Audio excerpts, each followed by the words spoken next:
আর কিছুক্ষণের মধ্যেই অদিতির বিয়ে। বাইরে সাজসজ্জা, আলো, লোকজনের ব্যস্ততা, একটা নিখাত আনন্দের উৎসব। ছেলেপক্ষ এসে গেছে, বিয়ে শুরু হবে এমন সময় একটা পুলিশের গাড়ি এসে দাঁড়ায় উঠোনের সামনে। সবাই থেমে যায়। পুলিশ বলে ওঠে, এই বিয়ে এখনই বন্ধ করতে হবে। সবাই চমকে ওঠে। প্রশ্ন জাগে, কেন? এরপরই বা কি ঘটলো? আর সবচেয়ে বড় প্রশ্ন, পুলিশকে ফোন করলো কে? সবকিছু জানতে হলে ভিডিওটি একটু স্কিপ না করে শেষ পর্যন্ত দেখুন। শ্রাবণের শেষ সপ্তাহ, আকাশ জুড়ে হালকা মেঘের খেলা। গায়ের এক কোনায় অদিতির ছোট্ট টিনের চালের বাড়ি ঘিরে আজ যেন অন্যরকম উত্তেজনা। বাড়ির উঠোনে রঙিন কাগজের তোরণ ঝুলছে, আর রজনীগন্ধা আর গাঁদা ফুলের মালা। একটা মিষ্টি গন্ধ ছড়িয়ে পড়েছে চারপাশে। রজনীগন্ধা আর গাঁদা ফুল মিশে এক অপূর্ব আবহ তৈরি করেছে। প্লাস্টিকের চেয়ারগুলো সারি করে সাজানো হয়েছে অতিথিদের জন্য। পাড়ার মাইকে ভেসে আসছে বিয়ের গান। ছোটরা দৌড়ে যাচ্ছে এক প্রান্ত থেকে আরেক প্রান্ত। কেউ গায়ে হলুদের থালার খোঁজ করছে, কেউ আবার মিষ্টির হাঁড়ি সরাচ্ছে। ঘরের ভেতর অস্থির ব্যস্ততা, কিন্তু তার মাঝেও এক ধরনের উচ্ছ্বাস, যেন শত কষ্টের মধ্যেও এক আনন্দের দিন এসে পড়েছে। বাড়ির সামনে কাঁচা পথ। চৌকাঠে বসে আছেন হরিপদ, হালকা রঙের পাঞ্জাবি আর সাদা পাজামা পরে। চোখে ক্লান্তি, কিন্তু মুখে এক অদ্ভুত শান্তির ছায়া। হরিপদ একটু দূরে দাঁড়িয়ে দেখছেন শ্যামলী আজ সকাল থেকেই খুব ব্যস্ত। একের পর এক গ্যাসে চাপানো হাঁড়ি, কারোর জন্য লুচি, কারোর জন্য পায়েস। অতিথিরা আসতে শুরু করেছে, আর কয়েক ঘন্টা পরেই তাদের একমাত্র মেয়ে অদিতির বিয়ে। চারপাশে খুশির আমেজ থাকলেও হরিপদের চোখ মাঝে মাঝে একটু বেশি ভিজে উঠছে। একটা চাপা শ্বাস যেন বুকের ভেতর থেকে বেরোতে চায়, কিন্তু সে থামিয়ে রাখে। আজ তার বুক গর্বে ভরে ওঠে, আর সঙ্গে সঙ্গে ভয়েও। পাশের একটা ছোট ঘরে তারই এক বান্ধবীর ঘরে সাজানো হচ্ছে কনে অদিতিকে। লাল বেনারসি শাড়ি, কপালে টকটকে লাল টিপ, চোখে গাঢ় কাজল, আর মাথায় কনে সাজের মুকুট। সব কিছুই যেন নিখুঁত, তবুও কোথাও একটা শূন্যতা। আয়নার সামনে একা বসে আছে অদিতি।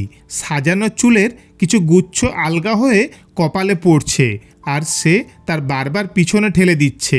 কিন্তু তার চোখ যেন আয়নার ভিতর তাকিয়ে নেই, তাকিয়ে আছে অতীতের দিকে। বাইরের উৎসবের শব্দ, ব্যস্ততা কিছুই তার কানে ঢুকছে না। তার মনে তখন গুনগুন করে বাজছে এক পুরনো স্মৃতি।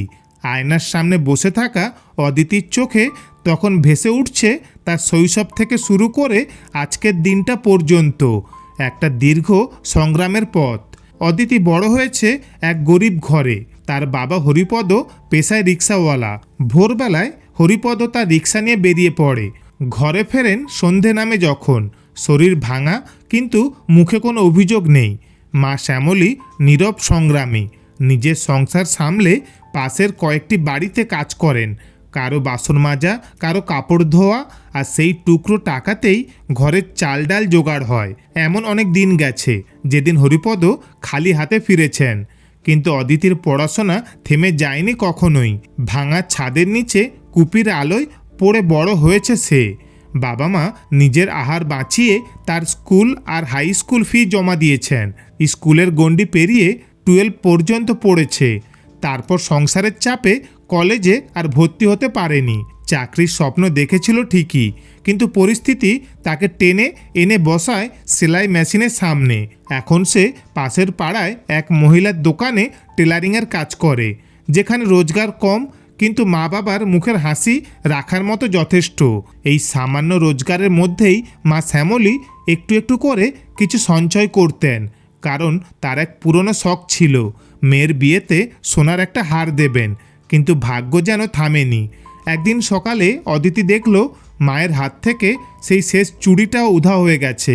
হয়তো সেটা গলেছে শ্যামলীর স্বপ্নে, হয়তো বিক্রি হয়ে গেছে একটা বিয়ের সাজে। হরিপদ কখনো মুখ ফুটে কিছু বলেনি, কিন্তু রিক্সার হ্যান্ডেল যত জোরে চাপত ততই বোঝা যেত তার ভিতরের ভাঙনটা। অদিতি এসব বুঝত, সবই জানত, কিন্তু কাউকে কিছু বলতে পারত না। তার মনে একরাশ কৃতজ্ঞতা, কিন্তু সেই সঙ্গে একরাশ অপরাধ বোধ। এত কষ্টের বিনিময়ে তার বিয়ে, কিন্তু সে আজও জানে না এই বিয়েটা সে নিজের ইচ্ছায় করছে কি না। হয়তো মা বাবার বোঝা একটু হালকা হবে বলেই সে রাজি হয়েছে। আসলে এটা তার বাবার পছন্দ, আর বাবার মুখের দিকে তাকিয়ে না বলার সাহসও হয়নি অদিতির। হয়তো বিয়েটা হয়ে গেলেই সবাই বলবে হরিপদ মেয়েকে বিয়ে দিয়ে বাঁচল, আর অদিতি সে হয়তো সমাজের চোখে ভালো মেয়ে হয়ে উঠবে, যে নিজের স্বপ্ন নিজের ইচ্ছা সব চাপা দিয়ে শুধু দায়িত্ব পালন করেছে। এইসব ভাবতে ভাবতেই কপালের টিকলি একটু সরে আসে। সে ধীরে হাতে ঠিক করে নেয়। মাথায় পরা মুকুটটা ভারী লাগছে যেন, আর মনে হচ্ছে বুকের ভেতর কোথাও একটা না চাপা কান্না জমে আছে। ঠিক তখনই বাইরে থেকে ভেসে এলো কারো কণ্ঠ, আর একটু পরেই ছেলেপক্ষ চলে আসবে। অদিতি সম্বিত ফিরে পায়, মাথা তুলে তাকায় আয়নার দিকে। নিজের চোখে খুঁজে ফেরে সেই মেয়েটিকে, যে শুধু বাবা মার মুখের দিকে তাকিয়ে নিজের জীবন বদলে দিতে রাজি হয়েছে। আয়নায় তাকিয়ে নিজেকে চিনতে পারছে না অদিতি। আজ সে কোণে, কিন্তু তার মন যেন আটকে আছে অন্য কোথাও। বাবা, আমাকে পরের বাড়ি পাঠিয়ে দেবে না তো? না রে পাগলি, তুই আমার বুকের ধন, তোকে কখনো পর করব না। বাবার সেই কথা আজও কানে বাজে, কিন্তু আয়নায় যে প্রতিবিম্ব, তাতে সে দেখে এক অচেনা মেয়েকে, সিঁদুর চন্দনে মোড়া এক বিদায়ের মুখ। মনের গহীন জল থেকে ভেসে ওঠে বাস্তবের ঢেউ। বাইরে হঠাৎ ভেসে আসে মাইকের আওয়াজ। পাড়ার ছেলেরা চেঁচিয়ে বলে ওঠে, ওই যে এলো বরযাত্রী। চারদিকে হইচই পড়ে যায়। বাড়ির উঠোন যেন আনন্দের ঢেউয়ে ভাসতে থাকে। কারো হাতে থালা, কারো হাতে পান, কেউ আবার গেটের কাছে ছুটছে বরটাকে এক ঝলক দেখতে। মেয়েরা উকি দিচ্ছে ঘরের ফাঁক দিয়ে, অদিতির বরটা কেমন রে। হাসি, উল্লাস, গানের আওয়াজ মিলেমিশে উঠোনটাকে এক উৎসবের মঞ্চ করে তুলেছে। কিছুক্ষণ পর হঠাৎই সেই আনন্দ আবহাওয়াটা কেমন ধোঁয়াটে হয়ে যায় তার কানে। বাইরে হঠাৎ একটা চেঁচামেচি শুরু হয়েছে, ছেলের বাবার গলা, তারপর কার যেন চিৎকার। অদিতি ঘরে বসে ধাক্কা খায় শব্দে। দরজার ফাঁক দিয়ে দেখতে গিয়ে আবার বসে পড়ে। চারপাশে হট্টগোল, অথচ অদিতির ঘরের চারপাশ নিস্তব্ধ হয়ে গেছে। ঠিক তখনই দরজাটা খুলে ঢুকে পড়ে তার বান্ধবী পূর্ণিমা। তার মুখে আতঙ্ক, ঘামে ভেজা কপাল। অদিতির ঘরের নিস্তব্ধতার মাঝে পূর্ণিমার নিঃশ্বাস যেন বিস্ফোরণ। তার চোখে এমন কিছু আছে যা সে বলতে পারছে না, অথচ লুকোতেও পারছে না। কি হয়েছে রে পূর্ণিমা, বল না, এইভাবে দরজা বন্ধ করছিস কেন? অদিতির কণ্ঠে কাঁপন। পূর্ণিমা কোনো কথা না বলে হঠাৎ জানালার কপাটটা আর দরজাটা ঝপ করে বন্ধ করে দেয়। ঘরের নিস্তব্ধতা যেন ধীরে ধীরে ছড়িয়ে পড়েছে গোটা বাড়িতে। কারো মুখে কথা নেই। কোণের ঘরের পাশে পা টিপে হাঁটছে আতঙ্ক, আর বারান্দায় দাঁড়িয়ে যেন কেউ দম বন্ধ করে অপেক্ষা করছে। বাইরে তখন বামুন ঠাকুর চিৎকার করছেন, এত দেরি করলে লগ্নভ্রষ্ট হবে। কে আনছে বর কনেকে? পুরো বাড়ি যেন স্তব্ধ, কেউ কারো মুখে তাকাতে পারছে না। ঠিক সেই মুহূর্তে দুজন একসঙ্গে উঠোনে পা রাখে, বর আর কনে। বরের পেছনে তার বন্ধুরা, অদিতির পেছনে পূর্ণিমা। বিয়ের মন্ত্র শুরু হতেই হঠাৎ বাইরের রাস্তা থেকে ভেসে আসে পুলিশের গাড়ি সাইরেনের শব্দ। লোকজন চমকে ওঠে। মণ্ডপে পিঁড়িতে বসা বর কিছু বুঝে উঠতে পারে না। তার পাশে কোণে অদিতি মাথা নিচু করে বসে আছে। ঠিক সেই মুহূর্তে উঠোনের গেট ঠেলে চারজন পুলিশ ভিতরে ঢুকে পড়ে। সবার চোখ বড় হয়ে যায়। কেউ দাঁড়িয়ে যায়, কেউ উঠে পড়ে চেয়ার থেকে। সোজা সামনে এগিয়ে এসে একজন পুলিশ অফিসার বলে ওঠেন, এই বিয়ে এখনই বন্ধ করতে হবে। আমাদের কাছে অভিযোগ এসেছে, এই পরিবারের কাছ থেকে বিয়ের দিন টাকা চাওয়া হয়েছে, 2 লক্ষ টাকা। হট্টগোল থেমে যায়। কেউ ফিসফিস করে কিছু বলছে না। শুধু বরের বাবা একটু জোরে বলে ওঠেন, কি বাজে কথা বলছেন? কারা এসব বলেছে? পুলিশ অফিসার গলা শক্ত করে বলেন, বিয়েতে টাকা চাওয়া বেআইনি সাহেব। গরিব হোক আর বড় লোক, আইনের চোখে সবাই সমান। আর যে অভিযোগ করেছে সে একাই যথেষ্ট।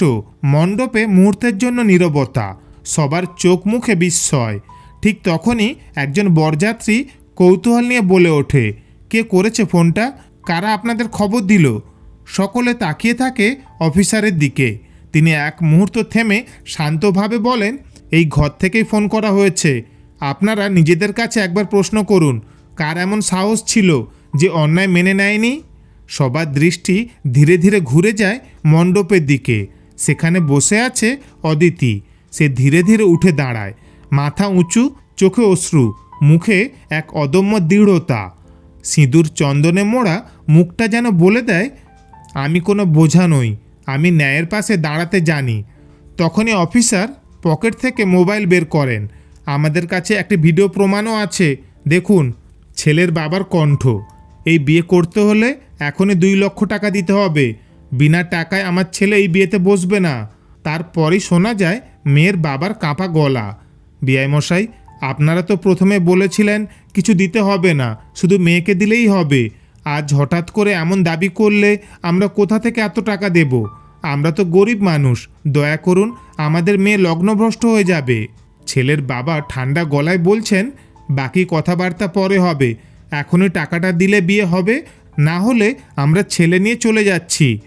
অদিতির বাবা হরিপদ হাত জোড় করে কাঁপা কণ্ঠে বলল, বিআইমশাই, মান সম্মানটা রাখুন। 2 লাখ টাকা হয়তো একসাথে দিতে পারবো না, কিন্তু আস্তে আস্তে দিয়ে দেব, একটু সময় দিন। পাশেই দাঁড়ানো ছেলের মা একটু এগিয়ে এসে কানে কানে কিছু বলতে চেষ্টা করেন স্বামীর কাছে। তার মুখে অস্বস্তির ছাপ। দূর থেকে কিছু শোনা যাচ্ছে না, শুধু মুখে নড়াচড়া বোঝা যাচ্ছে। ছেলেটিও মুখে কিছু বলছে না, শুধু মাথা নিচু করে দাঁড়িয়ে থাকে। তার চোখে যেন অনিচ্ছার ছায়া, কিন্তু মুখে কোনো প্রতিবাদ নেই। ছেলের বাবা তখন রাগ চেপে বলেন, তাহলে এই কথাই থাকলো, আগামী 6 মাসের মধ্যে টাকাটা দিতে হবে। হরিপদ তখন আবার হাত জোড় করে বলে ওঠেন, ঠিক আছে বিআইমশাই, আপনি যেমন বলেন, শুধু বিয়েটা ভেঙে দেবেন না, আমাদের মেয়ের ভবিষ্যৎটা ওটা ভেঙে দেবেন না। ভিড় থেকে কেউ চোখে হাত দেয়, কেউ নিচু গলায় ফিসফিস করে, আহা, এত কষ্ট করে বিয়ের আয়োজন করলো মানুষটা, ওর চোখের জল তো আমি দেখতে পারছি না। কেউ একজন দম আটকানো স্বরে বলে ওঠে, টাকা চাইলে বিয়ে হবে না, এসব তো বন্ধ হওয়া উচিত। ঠিক তখনই পুলিশ অফিসার এক পা এগিয়ে এসে সবার সামনে এসে দাঁড়ান। চারপাশে নীরবতা। আপনারা কেমন বাবা মা, যে বাড়ি বিয়ের আগেই টাকার দাবি তোলে, সেখানে আপনার মেয়েকে পাঠাতে চাইলেন কেন? একটু থেমে চোখ ঘোরান আশেপাশে। একবারও ভাবেননি ওরা মেয়েকে বিয়ে করছে নাকি টাকাকে? বিয়েটা দিলেই কি দায়িত্ব শেষ হয়ে যায়? তীব্র অথচ শান্ত গলায় আবার বলেন, আজ বিয়ে হচ্ছে, কাল যদি আরও টাকা চায়, আরও অপমান করে, তখন কে দাঁড়াবে আপনার মেয়ের পাশে? এই সমাজে সবাই বলে ভালো মেয়ে হও, কিন্তু কেউ কি শেখায় ভালো মানুষকে বেছে নিতে শেখো? ঠিক তখনই ভিড়ের মাঝে কেউ বলে ওঠে, ছেলেটা দাঁড়িয়ে দেখলো সব, একটা কথাও বলল না। এদের ঘরে মেয়েকে দিলে শান্তি পেত নাকি? সবার মুখ থমথমে। তখনই অফিসার ঘুরে দাঁড়িয়ে বলেন, এই অন্যায় চুপ করে সহ্য করতে পারত মেয়েটি, কিন্তু সে চুপ থাকেনি।